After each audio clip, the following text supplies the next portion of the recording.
Zərdabın Şah Hüseynli kəndinin sakinləri qaynar xəttimizə müraciət edərək kənddə 1988-ci ildə tikilən və 2025-ci ilin sentyabr ayında əsaslı təmir olunaraq istifadəyə verilən 25 yerlik körpələr evi uşaq bağçasının istilik sisteminin olmaması və eyni zamanda 220 şagird yerlik və 1970-ci illərdə tikilən və hazırda yararsız olan Şah Hüseynli kənd tam orta məktəb binasının bərbad vəziyyətdə olmağından şikayətlənirlər. Məsələ ilə bağlı Mərkəzi Aran Regional Təhsil İdarəsinə sorğu ünvanladıq. Qurumdan bildirildi ki, Mərkəzi Aran Regional Təhsil İdarəsinin tabeliyində fəaliyyət göstərən təhsil müəssisələrinin yeni binaların inşası və mövcud binaların əsaslı təmirə əsas prioritetlərdəndir.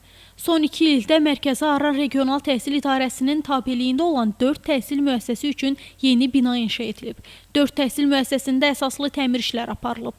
1 təhsil müəssisəsində isə əsaslı təmir işləri davam edir. 194 təhsil müəssisəsində cari təmir işləri aparılıb. Ünvanladığınız sorğuya cavab olaraq bildirilir ki, Zərdab rayonu Cabir Azayev adına Şah Hüseynli kənd tam orta ümumi təhsil məktəbinin vəziyyətində məlumatlıyıq və binanın əsaslı təmir edilməsi plana salınıb.